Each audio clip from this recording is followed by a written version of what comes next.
Hello, my name is Sarah. Welcome to my channel. Today I'm going to start a new Puddles project.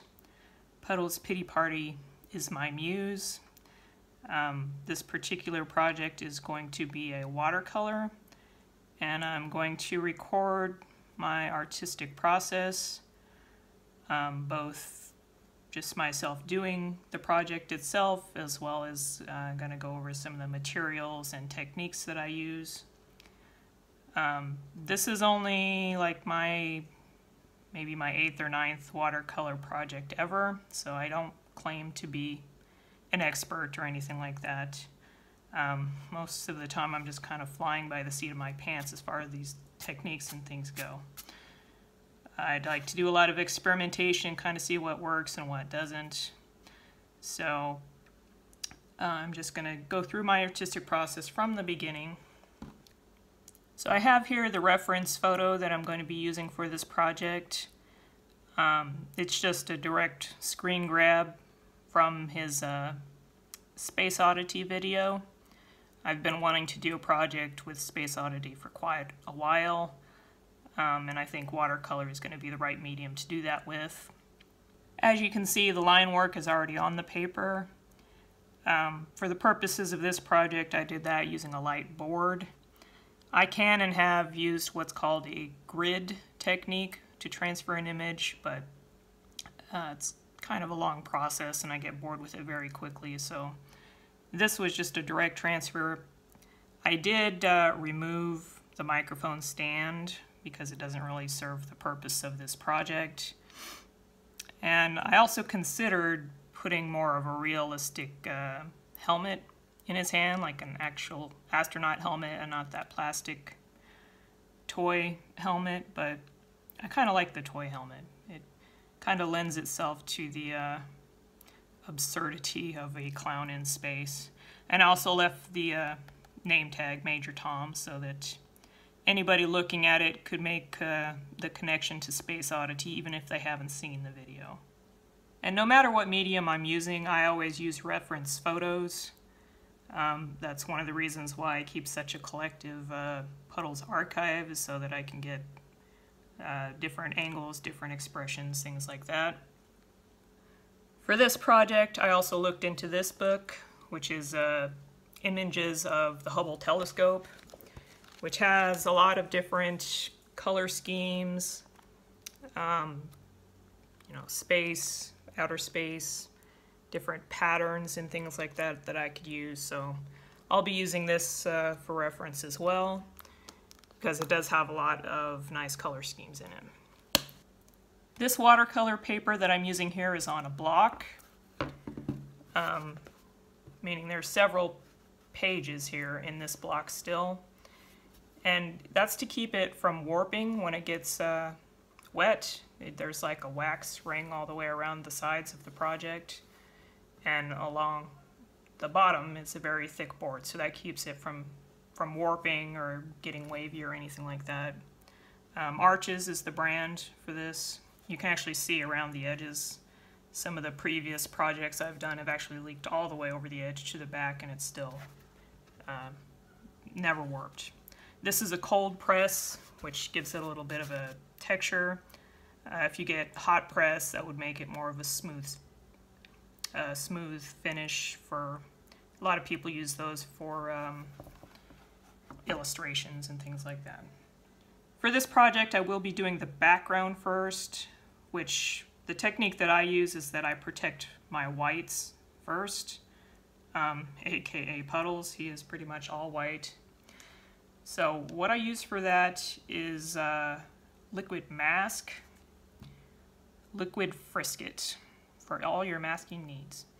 So this is just a liquid, it goes down liquid and then it hardens. It keeps it from leaking, any of the color leaking into wherever you set it down. So I'm going to go all the way around the edge of him with this.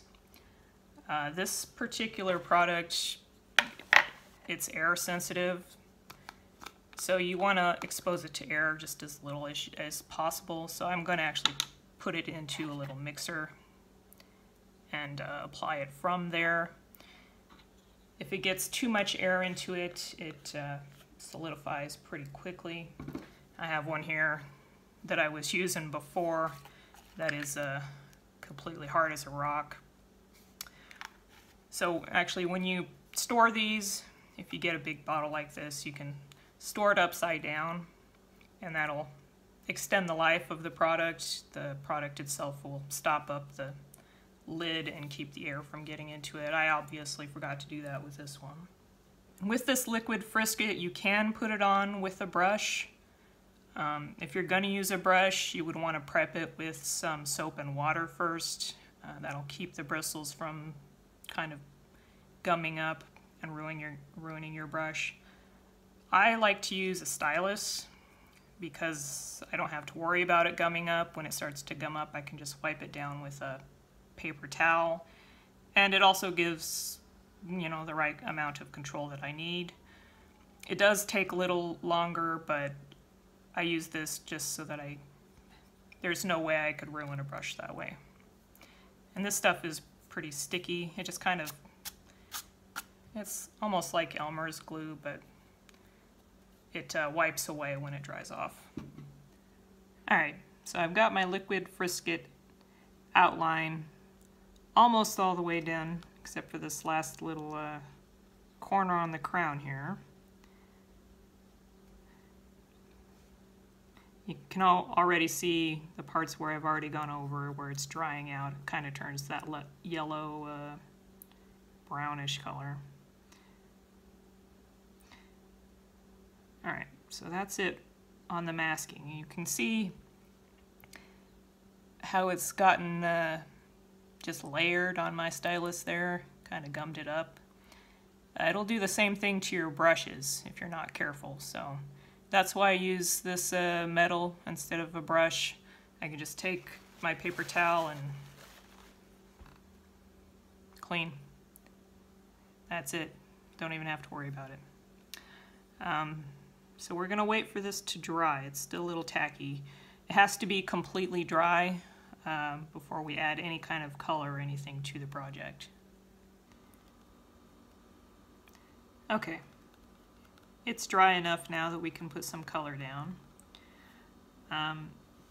Now what I do before I start putting anything down is you have to figure out where your light is coming from.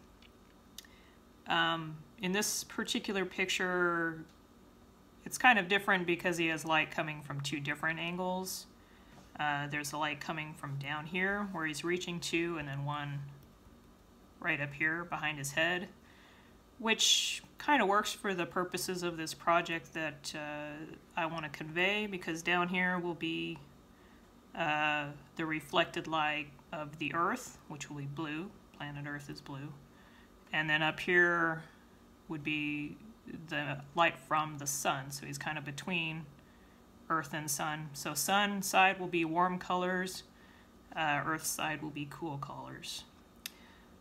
So I'm just going to start laying down some base tones for that, and I'm going to put it on time lapse to speed up the process a little bit.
Okay, so we have our background base all finished. These cloudy areas here, I used salt to get the texture on that. If while the paper is still a little wet, you put some coarse salt, kosher salt, down on it, it dries in these patterns to make it look a little like clouds. So that's another way to get some texture. I also did a little of that lifting with the paper towel. While I was laying the base coat, this started to look to me like a spiral galaxy. I didn't intend for that to be there, but I just went with it. It's what the late great Bob Ross would call a happy little accident. So I think that is going to lend itself well to this image. If you were floating aimlessly through space indefinitely, I suppose you would eventually get to another galaxy, unless you got pulverized by an asteroid or sucked into a black hole or something like that. And it might bother some people that this galaxy is not parallel to the edge. That part I actually did on purpose. I noticed that when a lot of people think about space, they think about it directionally. If you ever watch Star Trek or Star Wars or any of those TV shows or anything where they're in space, whenever the ships come together, they're always nose to nose like that, which really, more likely, one would be like that and one would be like that, or that, or that, or that, or any other way, because there is no right side up in outer space. So this isn't crooked, it's just your perception of it.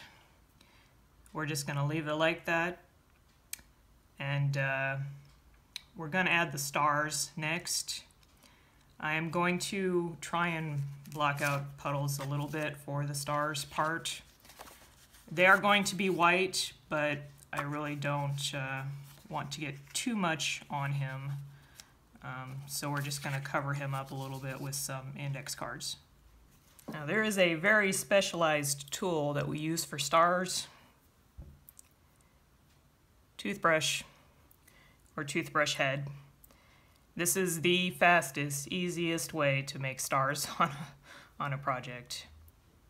And for the stars, we're going to use white ink. This is titanium white ink. It is white, but it is ink, and it has all the properties of ink. So wherever you put it down, it's pretty much going to stay there, so you kind of have to be careful of how much and where you put it down. And it is pretty white bright, so I think I'm going to mix it up a little bit with some color just so it's not quite so stark against the background. So I'm going to prime it a little bit here because I don't want too huge of splatters going on my painting. So I'm going to let it dry out just a little bit before I put it on the actual project, because that's pretty wet there. So you can see it's already starting to jump.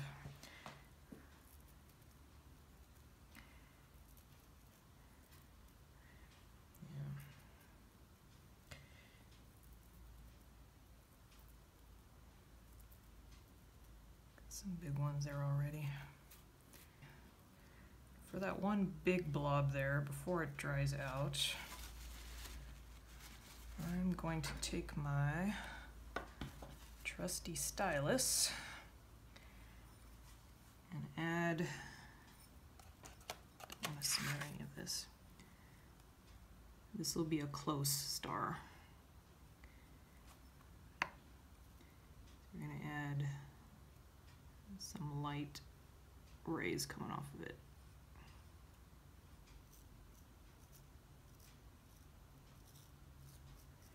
All right. So that's good for just a base. And then I am going to go in with my stylus and add some as well.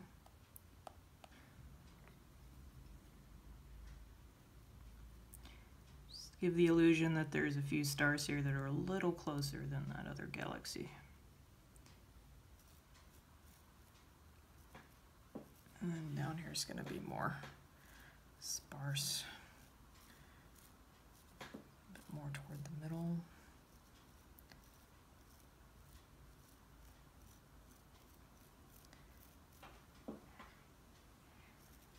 Alright. And that's good for now. I can add more later if I like. So now we're pulling off the mask. And you can see how this stuff is solidified.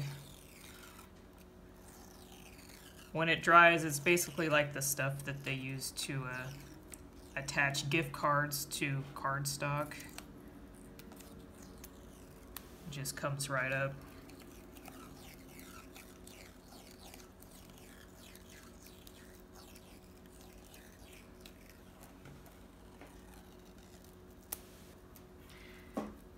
Yep.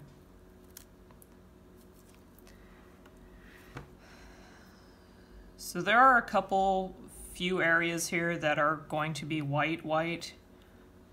So I'm going to go over that just right around the edges, like of his head, along the edge of his shoulder, the top of that helmet.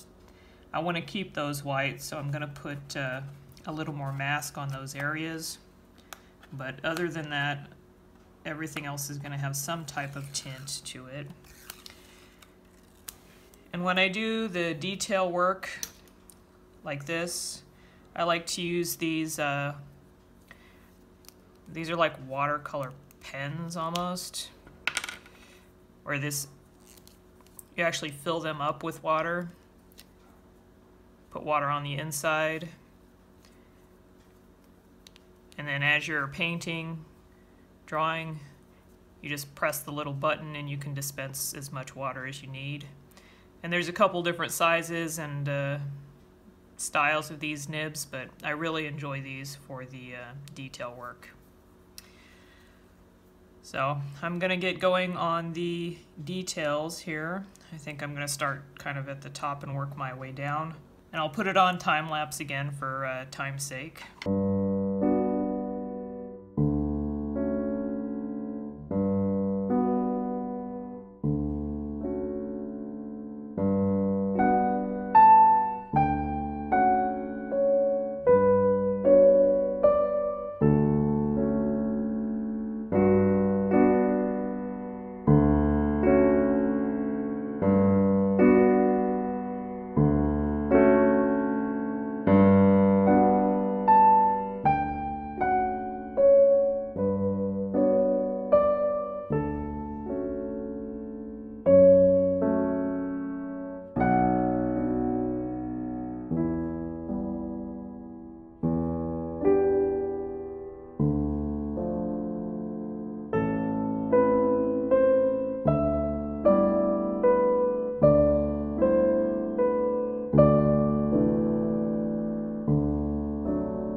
And I think we're ready to call that done.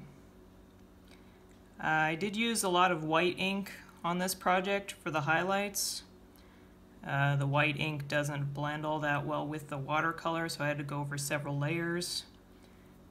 I did, in the reference photo I was using, his eyes were actually closed, but I opened them up a little bit so that I could add some eye shine.